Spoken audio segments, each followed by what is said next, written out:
Good day, everyone. Welcome to today's webinar. So in today's webinar, I'll be sharing with us 10 different ways you could help young children to develop a love of science from an early age. My name is Aminata Jose. I'm a STEM educator and I am the lead tutor of the Science Educational Consult. So basically, what we do at the Science Educational Consult is to instill in young children a passion, a love for science, technology, engineering, and mathematics by introducing them to hands-on activities that is going to nurture their curiosity. A lot of time, children need to work with their hands for them to, they need to work with their hands, they need to play for them to be able to understand basic concepts. So when you work with children, you want to ensure that their activities are being tailored to something that actually suits them. So you don't want to bore them as you carry out activities with them. So what we do is we engage young learners basically from ages 5 to ages 12 in with simple science experiments that is going to nurture a love for science in these children. Now, as parents, it is important that you assist your child. You want to help your child to develop a love of science. And you would agree with me that children are natural scientists.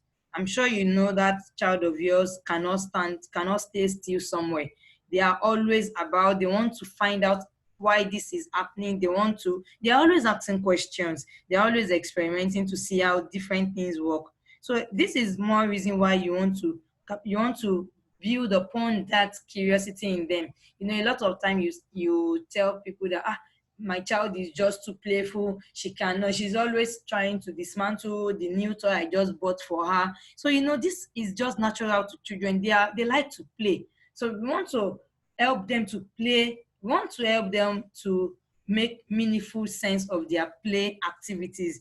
That is why in this lesson, in this webinar, I'll be sharing with us different ways that you as a parent can help your child at home to love science. Survey has shown from a range of schools that we work with that science in primary schools is tailored to just about 3 times a week, 40 minutes. So basically, your child is exposed to science in the primary school for about just 2 hours per week. And then how do they teach science in primary schools? They're majorly taught out of the textbook. What is air? What is soil? The student copy from the board and write it in the notes. No hands-on activity. And what does this cause? By the time this child gets to secondary school, the child doesn't want to go for science. He doesn't want to go to science class because he feels that science is boring. He feels that we are always copying notes in our science classes. So at primary school level, there is a misconception. There is in Nigeria, basically, we focus more on mathematics, we focus more on phonics, on reading, on language, but we are neglecting science. And it is very important that science is not scientific curiosity is nurtured in children from the young age. When children are being nurtured from a very young age, when they are given the right activities, you know, it helps to nurture their sense of adventure and curiosity. It helps your child to be able to develop her own understanding of the world around her. It also makes your child a persistent problem solver. And at the same time, it's introduce and instill in that child of yours scientific basic element of scientific principles, so that child is able to work scientifically. This child is able to seek evidence for matters, is able to make predictions, observe changes around, you know. So as a parent, you need to be concerned about quality science education for your children. One of these is because in presently STEM jobs are in high demand. STEM stands for, is an acronym that stands from science, technology, engineering, and math. In today's world, a lot of technological advancements are developed by scientists, by technologists, by engineers, by mathematicians. They create world solutions. They create solutions to problems. That is why presently there is a pandemic going on. Who are those on the frontliners that are trying to get a cure for this pandemic that is presently keeping most children at home now? They are the doctors, they are the public health analysts. So they are trying to get a cure, they are trying to get a vaccine that is going to cure this COVID-19 and then make things normal. So over the years, scientists have created solutions from your light bulb in the house to your refrigerator to generators to automobiles to different vehicles, aeroplanes, even our ability to talk over long distances. Now we hold webinars, we use a lot of online platforms to communicate with ourselves no matter where you are in the world. All of these things were designed, they were created by scientists. So this is one reason why you also want to ensure that your child is going to be one of the future problem solver, one of the future innovator, and it starts from the young age. So, according to the National Science Foundation, they speculated that in the nearest decade, 65% of the jobs that will be available are not yet known. So there are jobs that will depend on a child's natural, they are going to be depending on creativity, they are going to depend on critical thinking and problem solving skills that we do not even know about them yet. So you want to ensure that you are preparing your child for that future. You want your child to start to think critically and creatively from now on. So the first way to help your child to love science is not forcing by not forcing scientific exploration. Remember I said children love to play, so you want to allow them play and get satisfied as they play, just that you monitor as they are playing. So their brain is not yet prepared for tasks that require them to be sitting down. So at primary level, children should not carry out science experiments and they are copying 2 pages of notes from the class. They are sitting down and you are teaching them matter is this soil. We have 3 types of soil: loamy soil, so these are the properties of soil. No, you don't want to lecture them. Don't lecture them. Don't force them to learn science. So you have to ensure that your child is playing and carrying out these activities without it seeming like they are doing real work. So, when you tell a child the answer to something, it kills that child ability to think. So, when you have already, when you probably you showed your child you gave your child a phone and you already told the child this is how to use that phone. What did you do? You have just reduced that child level of enthusiasm. The child is not going to figure it out herself again. So you want to ensure that you leave the child to explore. Let them get answers from what they are seeing. Let them get answers from what they can observe. So the second way to help your child to love science is by making use of the scientific method. So what is the scientific method? The scientific method is the standard way that scientists use. Is a series of steps that scientists use to create solutions to problems. These are steps that scientists use to get answers to questions. After they must have observed that there is a problem at hand. Okay, there is a problem. How do we solve this problem? So they are starting from observation, then they want to make prediction, they want to formulate hypotheses, they are going to carry out research, and then they conduct a range of scientific experiments. When they are done with the experiment, they want to go back to check if their hypothesis, their prediction is correct. If it is correct, okay, they want to retest following the same conditions. If it is correct, then they are going to make recordings, they record their data, and then communicate it. They communicate these findings to people. Tell now, for instance, if they are able to get a cure, they are able to get a vaccine to this COVID-19 pandemic. They are going to communicate it that we have found out that this drug can cure it. So these are steps of the scientific method. But when you're working with young children, you really do not need to go in details. Yes, you do not need to go in details with young children. What they need to learn is that science is a process. So what children want to learn is science is a process. You allow them to explore, then but as they explore, you have to make them conscious of the scientific method as well. But depending on the age level, you want to give them age appropriate uh, instructions. So for children that are between like probably ages 5 to ages 8, 7, 8, or children that are newly starting with hands-on science experiments, even when they are about 10, 11, 12, if they are just starting newly. So, you want them to be able to observe, you want them to predict, you want them to check their observations. But for children that are elderly or children that have been used to scientific demonstrations, so you want to ensure that the experiment they're carrying out is being tailored using the scientific method.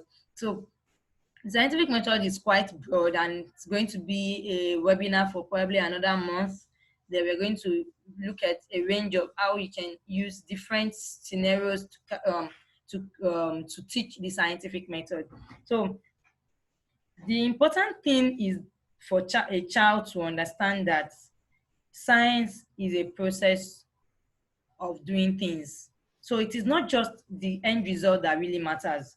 It is about they're able to observe their environment and then observe that, oh, why is it that the sky is blue?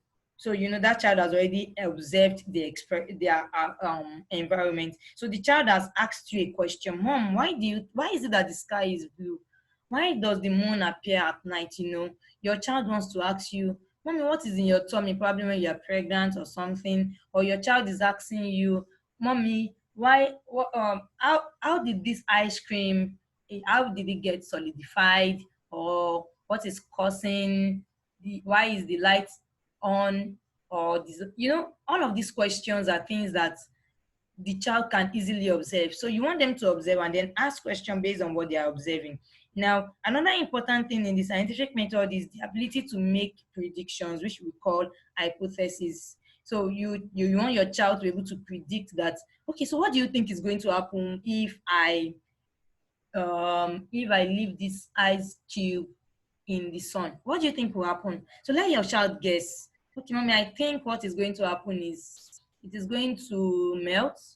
And the other child is telling you, no, it's not going to melt. Okay, so you say, all right, so your prediction is that it's going to melt. Okay, what's your own prediction? Your own prediction is that it is not going to melt. So let's find out. That way the child is going to be engaged all through the activity. They know that science is not just what is 2 plus 2, 1, 2, 3, 4. The answer is 4. So science is not just about giving a correct answer. They have to prove the answer by making a range of observations. All right, so you should try to help your child to ensure that your child use some basic um, principles of the scientific method as you help them carry out experiments. So the third thing is encourage scientific thinking in your children. So when you encourage scientific thinking in your children, this is very similar to using the scientific method. So by the time you encourage scientific thinking in your child, it helps them to develop a natural instinct of working scientifically. They start to think that they are real scientists when you encourage them to think scientifically. So you ask them to, okay, can you sort out the living things from the non-living things? Probably you have a flashcard of animals, of plants, of non-living things like stone, paper, pencil, in flashcards. So when you're asking that child that, can you sort out things that you think are living things and things that are non-living things? And your child is sorting out, these are the animals, this is a living thing, this is one, Mommy, this stone is not a living thing. So you want your child to, as she's sorting, she's already thinking creatively. When you ask your child, okay, so I want you to observe something, look at what I'm doing, and you're trying to stick a magnet or something, you're asking the child to observe. What did you observe? Did the magnet stick on the door handle? Did it stick on the chair? So, you want your child to observe. That way, the child is already thinking scientifically. So, you could also help your child to start a collection. As a parent, you can have a science corner in your house or your backyard where your child is keeping things I have some of my students that they keep seed. Yes, they keep seed. So they want to try to plant everything. So, one of them, our mom told me she went ahead to plant a an artificial flower, like this decorative flower. She took it outside, she went to plant it. So, but she just left her alone. She actually left her that she wants the child to understand the fact that, let me see if that artificial flower is going to grow. So, these are children that when they finish, after they are taking watermelon or beans or other seed, they take it out to plant at their backyard. So the girl of about 4 years old, she was just like, this flower, she actually cut a part of the decorative flower in the corridor in their house, and she took it outside to plant it. But mom just left her. The mom called me, she told me. I said, that is good. So, after a while, after 4 days, she'll be like, Mommy, but this beans is growing. This my flower is not growing. Why is this flower not growing? So, you could help your children to try out fun things like that. Let them collect some different kind of seeds, let them plant them, and then let allow them observe the changes that occur. So you see, when your child carry out activities like this, it helps them to think creatively. Another way to encourage scientific thinking in your child, you could give your child you could give them Legos, let them build. Yes, give them Legos, let them try to build houses, let them try to design different kind of bridges. So, okay, this is a bridge kit that I just bought for you. Can you try to build a model of an arch bridge or a model of a suspension bridge?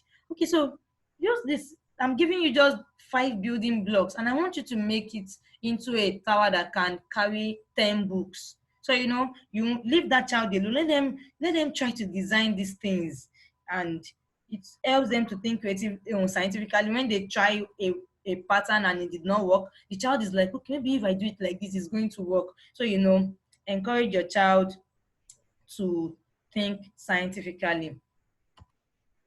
Now, very, very, very, very golden. You want to help children to carry out science activities. Make sure that you are choosing suitable science experiment for that child of yours.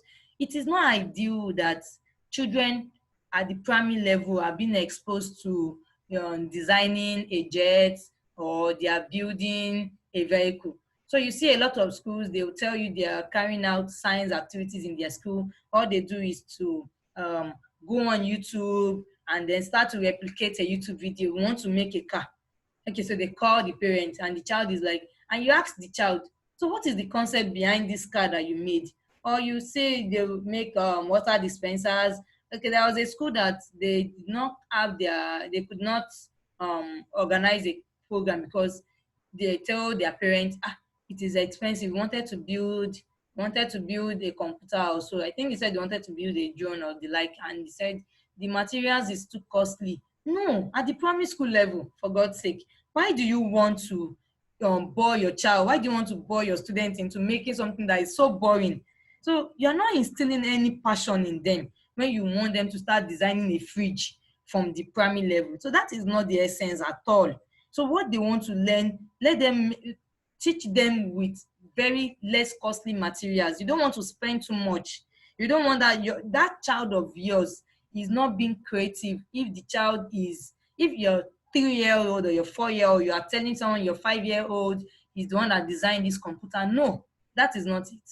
You don't want to give your child answers, because when you give your child answers, she would not be able to defend it. When somebody asks her, okay, so you just did this experiment, what's the concept behind it? It's my teacher that did it for me. No, so what's the essence? So ensure that your child is carrying out hands-on activity that is for her age, and this does not really have to be expensive. So the perfect science experiment for a child is the one that they can do by themselves.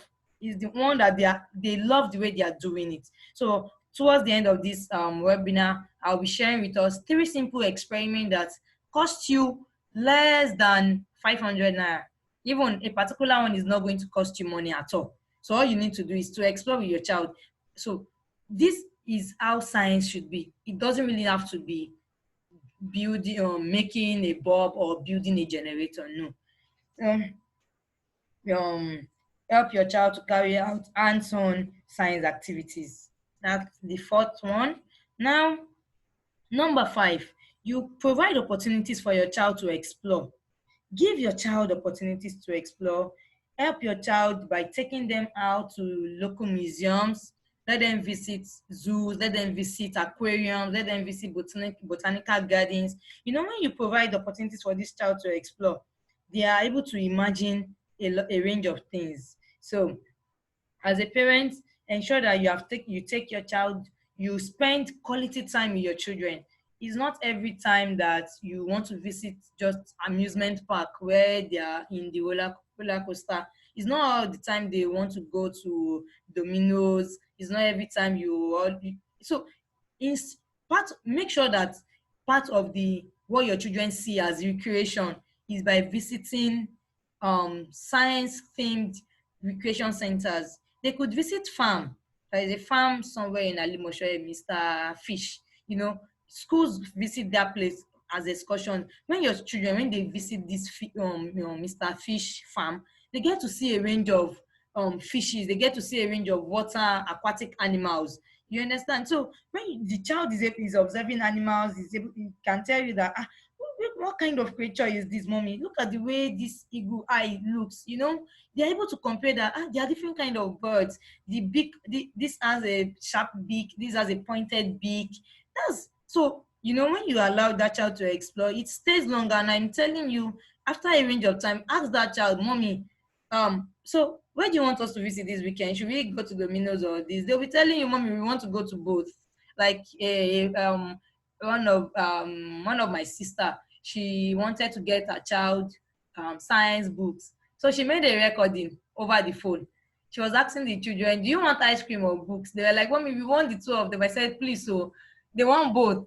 Buy the book for them and also take them to Cold Stone. So, give them opportunity to explore. Don't limit them to just visiting fun amusement park alone.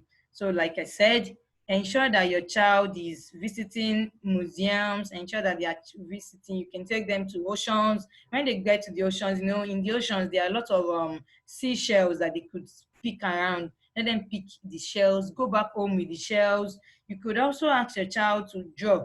Let them draw some plants. You could also try buying scientific kits for your children. Yes, when you buy scientific kits for your children, when they work with these kits, it helps them to be able to they're able to describe what they see. They're able to explain things with fun as they explore. Number six, you want to introduce your children to scientists.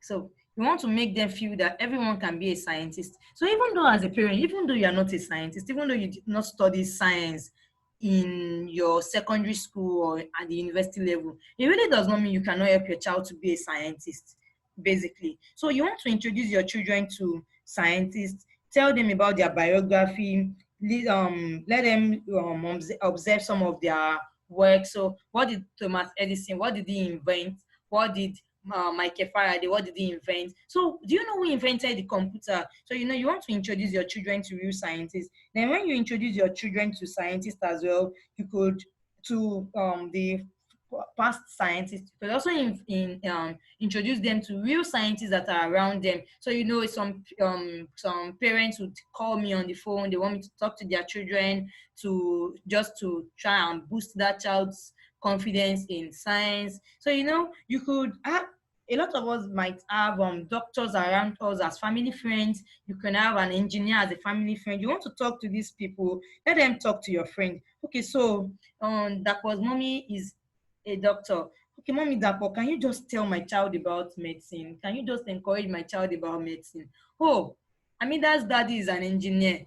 Okay, so probably we should just talk to him. Let him talk to us about engineering. So when your child when they are relating with real scientists, they're able to tell them about that career path. And as they discuss the career path, when they make them feel that, oh, when you study medicine, you get to save lives, it helps that child has a motivation, he has a drive to become a scientist. So this is one way you could help your child to love science. Now, very, very critical is for you to build on what your child already knows. So ensure that you are building upon what your child knows. Even as an adult, it is not, whenever you want to start learning something new or something that is quite unfamiliar. Probably you didn't go through sciences in your secondary school level, right? And then you now start now that you are an adult, you want to start reading advanced chemistry. It's kind of bored. During this period, during this holiday period, I run a teachers training program for teachers, teaching them about how they can teach their students science experiments using phones and laptops with a range of scientific tools. And a particular mom actually joined the class. She's a lawyer. Then another mom joined the class. The lawyer she was able to adapt. She was able to like just say, okay, she told me she had a 12 years old child. So she was exploring the activities I was teaching them with that 12 years old child. But another mom called me and told me that it is just like magic.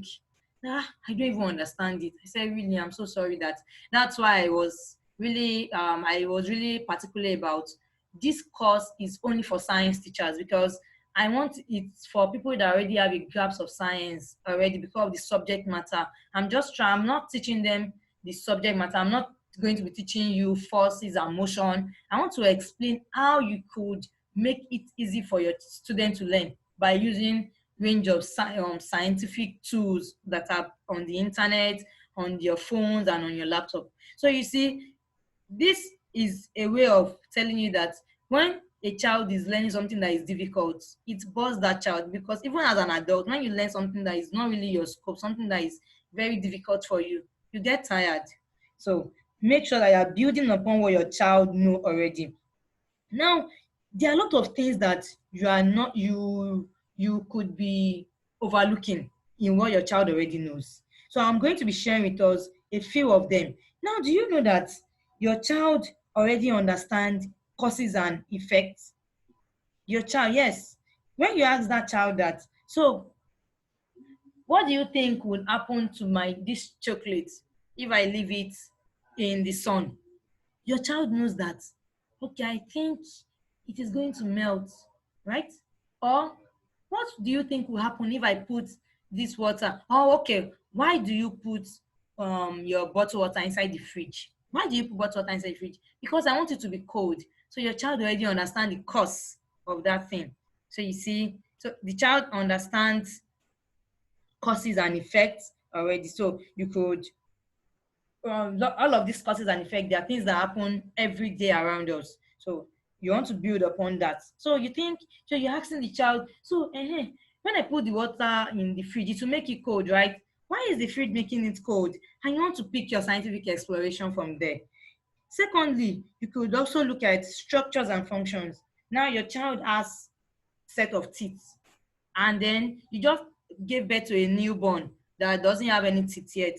You want to ask your child, what why does she think this baby cannot eat meat yet, and why can she eat meat? So she will tell you that, mommy, it's because I have teeth and my baby does not have teeth now. So can a baby that does not have teeth eat? Will they be able to chew the meat? Do you get? So that child already understand the functions of different structures around.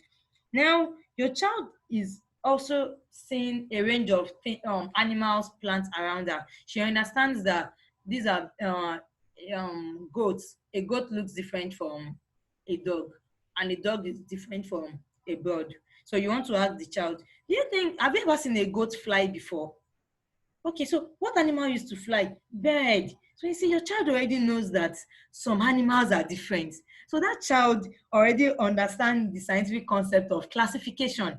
So you allow your child to classify different objects, allow her to classify different organisms. You could also use simple things like flashcards. Okay, so can you classify animals that fly? And the child is keeping the bird aside. She's putting this aside. She's keeping the goat aside. So she already understands the basic concept of classification. All right. So you want to build upon what your child already knows. You just need to be more creative. And you also, as a parent, you want to think deeply to salient things like these three that I mentioned. So it's very important that you choose activities that are conceptually connected to each other. In science, we have procedural knowledge, and we also have the conceptual knowledge. So when we say conceptual knowledge, they refer to content, like they refer to theories. So what is matter? What is density? What is this? So conceptual knowledge. But when you're looking at procedural knowledge, these are science experiment, like this, the procedure, the way they carry out the experiments. Do you understand? All right. So you want to ensure that your child is learning a particular theme, things that are connected to each other. A lot of times, as parents, you want to jump from one topic to another. Yes, I understand. I understand it can be quite tempting. Okay, let's carry out an experiment today and another tomorrow. No, I'm not saying this is not fine. It is also fine. All right. But when you are at home, or probably when you run clubs in your school, like you want to try to ensure that that child understand the particular topic in depth. So you could a particular theme could run for about half time, let's say about 6 weeks. Or if you are working at home, you could carry out a set of experiments that are tailored to the same concept. Say you want to learn about air. So today your child understand the fact that, okay, does air has weight, and you are using balloons to observe if air has weight. The following day you want to observe what are the things that air can do. So the third week you are going outside to explore how does air move outside. So you want to choose activities that are really connected with each other. So when you do all of these things, you give that child a better opportunities to understand that concept, that topic very well. So you want to teach your child about density. If your theme for this period is density, over the next 4 weeks, you could explore only density experiments. So when I come up to that child and I tell her, all right, so why is the egg, why is it floating? And why is this one not floating? Your child can tell me that, oh, this is the reason. So when you want to try to teach your child about um density, for instance, now there are different ranges, there are different experiments you could explore just to take that topic. So at the end of this webinar, I'll be sharing with us other ways that you could teach these concepts, connecting them to each other. So number 9, it is very important that you give your children opportunities to use scientific tools. Yes, now scientific tools does not have to be expensive. They are simple scientific tool. A ruler, yes, a ruler is a scientific tool. As simple as it is a scientific tool. So when your child, you want your child to measure, come and measure the width of this fridge. Come and measure the height of this chair. The child is measuring. Mommy, this one is 10 centimeter. Or, okay, am I taller than you? Or, are you taller than your sister? Let me find out how tall you are compared to your sister. So that child of yours is using the tape rule. Yes, the tape rule is a scientific tool. The tape rule that the tailors use is a scientific tool. So this child of yours is measuring herself. And mommy, I'm 5 feet or I'm 3 feet. My sister is this. My hip is 10 centimeter. My this is, so it is a scientific tool the child is using. She's measuring with it. You could also buy magnifying glasses. You can see this magnifying glass. You could get a very small one for 600. Some are sold 1.5.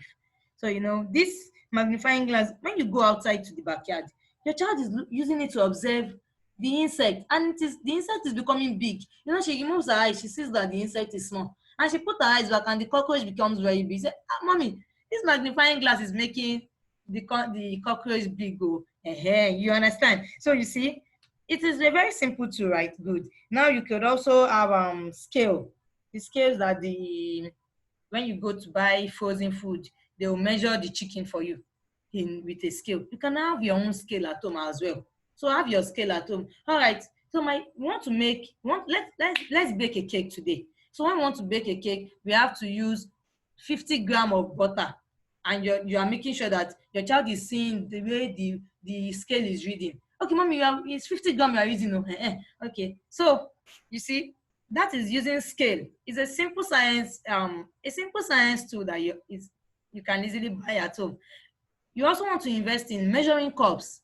There's a pack of measuring cup that is sold for 500 naira. When you buy, you can buy it from baking stores. They sell it. It comes with about 4 cups and 5 to 6 measuring spoons. So when you want to make ice cream, okay, let's add just 1 tablespoon of rock salt, and the child is writing it down in making my ice cream. Okay, so I was teaching a set of students how to bake cake, because basically baking a cake is also a science activity.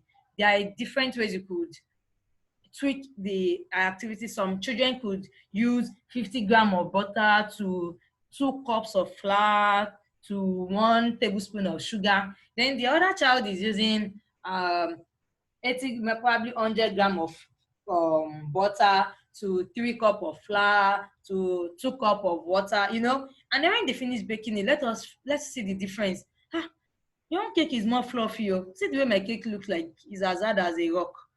It's because I added 10 grams. So you understand? So you are making use of scientific tools that are very easy like this. Next, the last way you could help your child is to give them opportunities to play with scientific toys. So you can see this is this human body puzzle.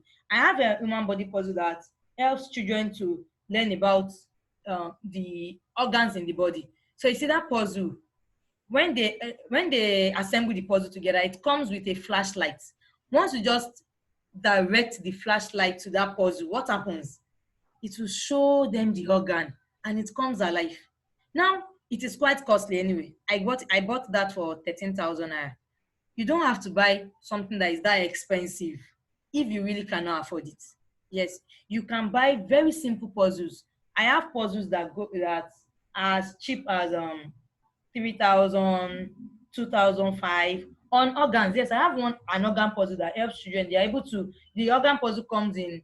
It has pictures of eyes, and then it has the where they wrote it. So the child you look at the eyes and say, "Oh, this is the eyes, mommy. Let me pick eyes," and then she will match eyes with that puzzle with the picture that they drew eye on. Then, mommy, this is kidney, this is kidney. She's going to match it. That way, the child is already learning about the human body. Another kit is, we have a range of kits that teach children how to construct. Like you can see this bridges kit that is here. Children can carry out over 9 models of bridges. So that child is going to design a suspension bridge, design an arch bridge using these things. So you see, the child, at the end of the day, the child is already learning about key engineering concepts as they design with the bridges kit. This is another kit that we sell. We have there are different type of scientific microscope that you could buy for your child. I have one that is as low as 5,000 naira, and it comes with everything that is in a standard microscope of 1 million naira, except that it is a toy. Your child is going to observe the focus area, is going to observe the lenses. It comes with slides. So you see, and it also comes with the eyepiece. The child is using the eyepiece. He can observe everything with a microscope. It comes with the base, everything basically, and it also works with a battery that makes some things come alive for children. Now, you could buy this. You could also buy another set of advanced scientific toy. I have a toy, a science kit, a microscope that goes for 17,000. That particular one comes with about 20 slides, and it is, of course, it is bigger and it is bigger than the one of 5,000 actually. Then the one of 5,000 is, I think, is a China product, and then the one of 17,000 was imported from the UK. So you see, there are different ways. If you cannot buy the one of 17,000, you could get the one that is cheaper. They would give them the same concept that we want them to imbibe. All right. So I hope you have been able to understand an overview of how you could make science easy for your children at home. So now, what experiment can you carry out with your child at home? Number 1, ice cube experiment. So when you're carrying out this ice cube experiment, you need to be conscious of some key principles there. So we want to use hot and cold water, and then you're going to use ice block. All right. So the hot water, make sure that it is not too hot. Probably it should just be warm. It should be something that they can dip their hand inside, because I want them to feel the temperature. You want to ensure that your child is exploring with all of their senses. Let her feel with her hand. If you want to teach her about taste, let her taste sugar, let her taste salt. But at the same time, you want to tell that child that they should not do those things without your supervision, and that they should not taste anything without your consent. Okay, because you want to keep them safe. Yeah, so may God keep protecting us.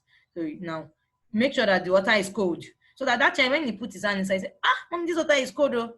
Okay, so the water is hot. Ah, mom, the water is hot, but I don't want it not hot that can damage or burn her hand. Good. So you should now your child have already observed the temperature. That's the first thing. She has told you, mommy, the water is cold. Mommy, this water is hot. Okay, so this is the ice cube. What do you think will happen if I put it inside cold water? And if I put it inside hot water? In which one is it going to quickly melt? So he said, okay, mommy, I think it's inside the cold water. Oh, okay, let's see. Oh, let's see. And the child allowed them to put the block inside the hot water and the cold water. Now, I would we already talked about working scientifically. We already talked about using the scientific method. All right. So if we could use ice cubes, it is better. Ice cube that come in the same shape and size. Because when you're carrying out science experiment, we vary just one variable. We make sure that all other variables are constant. Now the child wants to understand that which condition of water would make the ice block melt faster. So if we put a very big ice block inside the hot water now, and you put a very small one inside the cold water, you know the child will not understand the concept we want the child to understand. So you put the same size. So when you put the same size inside the hot water, you put that same size inside the cold water too. So the child will understand that, okay. Then the child is observing, she's seeing it. Then you are being patient. They're okay now. So let them be observing, let them be recording what is happening. Mommy T, I cannot see the ice block inside the hot water again. No. No, mommy, the ice block is still inside the cold water. Good. So what caused that? What caused it? You see? Is it because of the temperature? Is it because of his hot? Now, another way you could do this ice block experiment. Remember, I told you that you want to carry out things, experiments that are connected to themselves. So you could take them outside on a sunny day also. Put the ice block, put it inside the sun. Put one block inside the sun. Put the second one. Remember, you said the same size. If you don't have this, there is a this thing that comes inside our fridge that you can use to create ice block. If you don't have it, maybe you put water inside the same nylon, same size, tie it, make sure that they are the same size. You want to also work scientifically as a mom. And that's why I'm teaching you now. So even though you did not study science, this is a key part of science. We call it fair test in science. So you want to ensure that your child is using is just changing one variable at a time, and every other thing is the same thing. So when they go outside, they put one block in the sun, and they put the second ice block in a shady area, somewhere that is not. So let them observe it. Within few minutes, the one that is in the sun, it will have even dried up. It will turn to water, it will melt and turn to water and dry up. So that child is actually observing. When it's not as if the child is blind, the child is seeing it. So the child, you don't even need to tell the child anything. So the child will be able to connect that, mom, that yesterday when we put it inside hot water, it's the hot water that it quickly disappear. Okay. When we even put it inside the sun today, too, it quickly disappear inside the sun. No. That means that when something is hot, it will quickly mix. You understand? So this is what we want. This is the scientific curiosity that you want to nurture in that child of yours. All right. So the second experiment that you could explore with your children at home is this sink and float experiment. So in the month of June, no, in the month of May, I used to organize science experiment for children. So we had this activity, and the parents, they were sending me videos of their children. So I told them to put a range of materials inside water, and then let them guess the one that is going to float and sink. So you see, the first one we did you spend any money? No, you did not spend any money. And believe me, you have already imbibed in that child of yours scientific thinking with that experiment. You don't need to build a car. Good. Now, this particular one too, you are not spending money. This sinking and floating experiment, you are not spending money. You want to use the things in your house. This is what you want to use. So what do?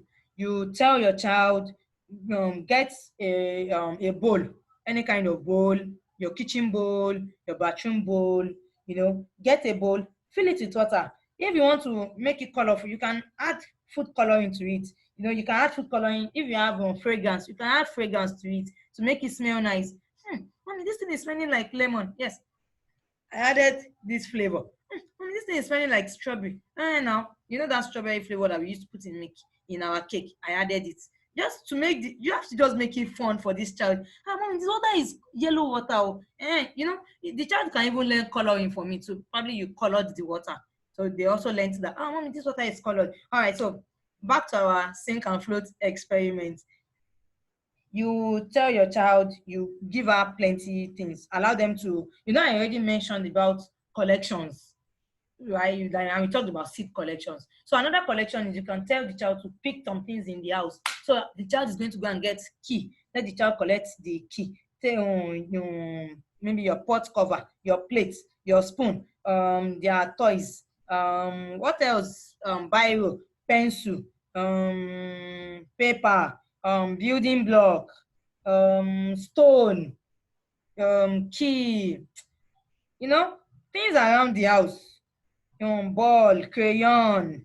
So let them get everything. So set all of those things on a table, put them on a table, then put the water, put it by the side of this, put it by the side of the table. And then ask the child, what do you think will happen if you put the ball inside this water? What do you think will happen? Will it stay on the water or will it go under? Will it stay on the water or will it go under? Mommy, it's staying on top of. So when something stays on water, that means it is floating. So I didn't mention this. It is very important that you make sure that your child is using scientific terminologies. Mommy, it is floating. Mommy, I observed that this happened. I observe. You use that word, observe. Mommy, can you what can you see? How can you describe this thing?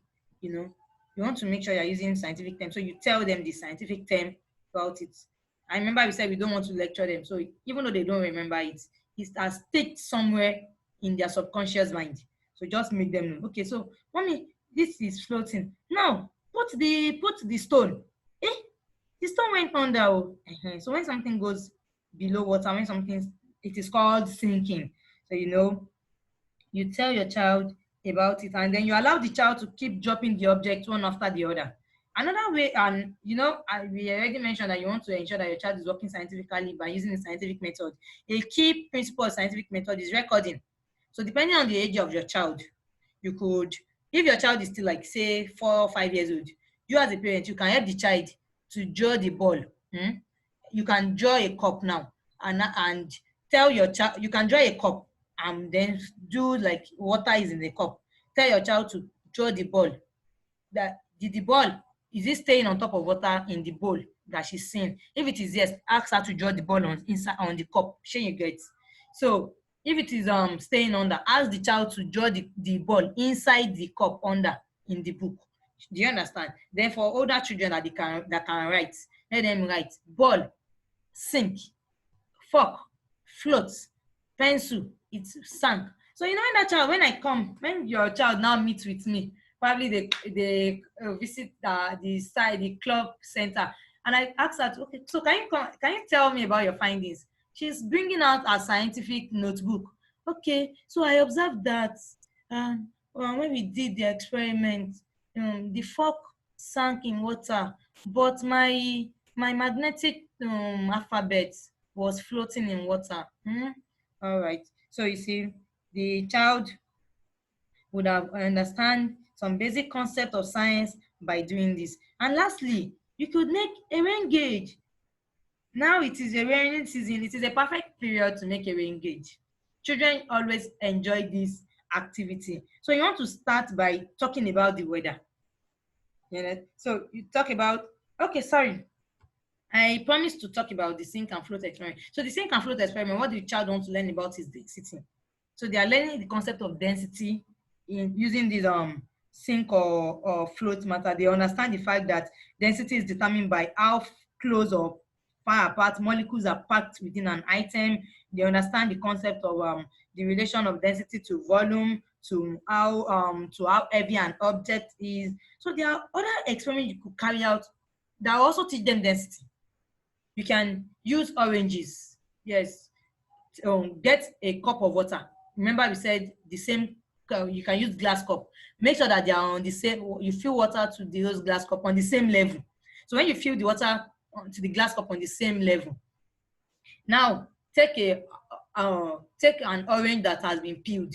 Ask your child that this orange that have peeled, what will happen if I put it inside water? Let them put it inside water and see. Now this orange that I did not peel, what will happen? Now let them put the orange that has been peeled and the unpeeled orange, let them put it inside water. One of them is going to sink, one is going to float. That is my assignment for you. So I want to ensure that you are followed through the lessons in this class. So do that experiment. When you see the nearest molar, the nearest malam that is hawking orange, buy orange. Ask him to peel one for you, and buy one that is not unpeeled, that is unpeeled. Put it inside water. Let's see what will happen to the oranges. Is a way to teach your child about density. Are you spending money? I think the orange is 2 for 15 naira. So just 15 naira and your child is learning. Now, back to how to make a simple rain gauge. Okay, so rain falls every day now. You want to start with probably you talk about the rain. Okay, what is causing rain? Do you know that as we are spreading our clothes outside, where is the water going to? When I finish washing my clothes now, where do I spread? I will go and spread it outside, Abby. Okay, now. So you spread the clothes outside. Where did the water go to? The water is going to the sky.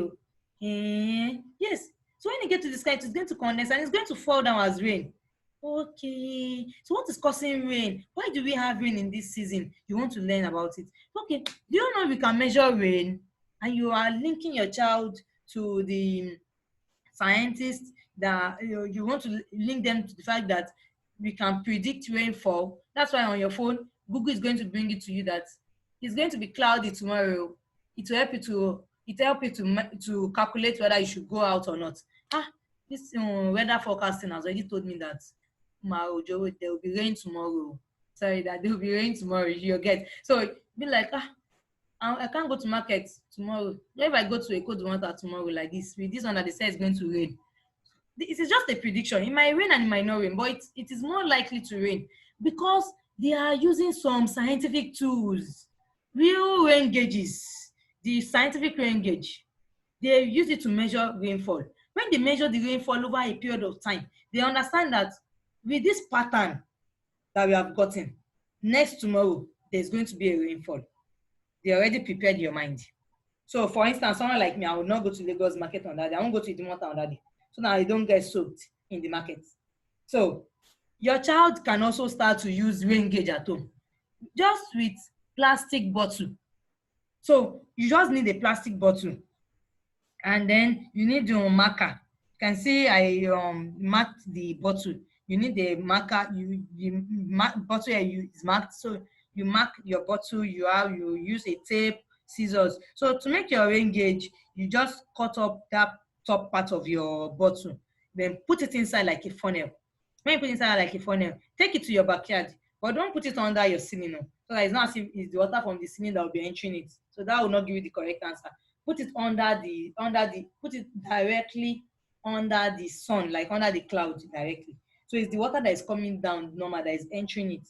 Then because it's outside, wind can blow it away. You want to support it with a stone. So you can put a big stone inside it. So the stone is going to withstand the weight.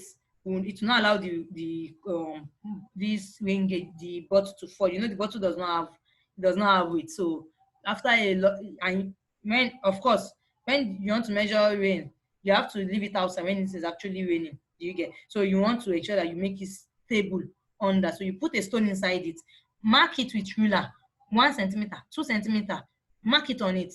And then when the rain subside, go outside with your child, record it. Ah, today the rain fall is 8 centimeter.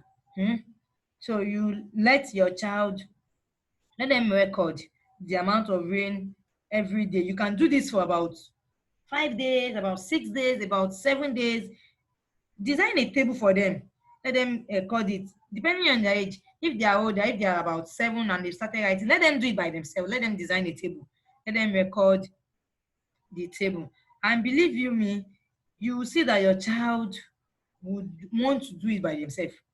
The following day, once they hear, they start to hear thunder. Hey, oh yeah, mommy, where's my rain gauge? Where's my rain gauge? And they're even labeling it. Amida's rain gauge, Tolu rain gauge. Leave my own rain gauge. Oh. You see, your child is already talking scientifically. So, when your neighbors visit, when your friends visit, they are able to tell them that, we measure rain gauge. Oh.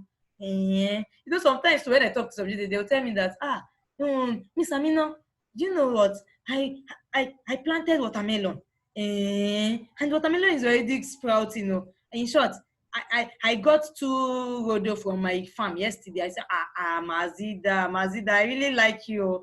Won't you send your rodeo to me like this? I need pepper in my house also. So you see, that child is they're always eager. They'll be eager to tell people. So lastly, before I take questions, there are other ways that you could help your child to love science is by being in that activity with that child. You want to play your role, work together with your child. Don't behave as if you are teaching them. Behave as if you are age mate, as if you are their peer. So you should be pretending as if you are the same thing. Do you understand? So myself now, I teach children a lot, and we teach them science experiment. We have to play with them. We have to behave as if we don't know it too. I don't know. Maybe you should find out. Say, Miss Amina, so you don't even know it. I'll say, you cannot know everything. Sometimes, truly, when they ask me some questions and I don't know the question, there's one of my students, Muaz can ask a lot of questions. He can ask question, kai. In short, he will ask you, okay, can we go to the moon? How does the moon look like? Then some of them I may not even know it because you cannot know everything. So as a parent, you can't know everything. Even scientists, they don't know everything. If they know everything, they would have gotten the cure to this COVID-19. Do you get? So there are a lot of things that happen every day. That is why I mentioned the fact that the job of the future are things that we don't know already. So your child should be able to think creative. They should be able to think critically and creatively. They should be able to tweak things. That okay, let me add this one. It did not work. Let me add this one. So you understand? Now, that child, I had to tell my students that I will get back to them and I'll go and make my research, because every scientist make research. So as a scientist, I have to make research to make sure that I'm teaching my students or I'm giving my students correct information. Right. So you should, like I said, work together with your child, bake together with your child, build that thing together with your child. Be doing it together with them. Let them see that you are connected with them. Let them see that you also love sciences. And then another way is you can enroll your children to after-school programs. Enroll your children to STEM clubs. Like we run a range of after-school programs. We run a range of weekend center programs. We even run online clubs for children that we teach children online for about 6 weeks. I told you that it's always good to make connections between programs. So when between concepts, so our clubs, there are different ways we run clubs. We run one-off sessions where the child gets to understand a particular concept, and then we run a stretch of program for 8 weeks, 6 weeks, where children get to understand the grasp of that particular concept. And a lot of our programs will link them to careers. So when we are learning about probably this period, we want to learn about microbiology. Your child is going to be carrying out a range of microbiology activities, simple like this at home. And then they will understand who are microbiologists. range of things like so you could invest in enroll your children to STEM clubs, enroll them to after school club to nurture their interest in science. So I'll be glad to take questions, and I really appreciate your time for listening. I hope you have learned one or two things. I'd like you to write out at least new things that you've learned in the comment box, and let's share ideas. Let's share ideas. And if you also have questions, tell me. I'll be glad to answer your questions. Thank you all for your time. I really appreciate, and my regards to all the young scientists at home.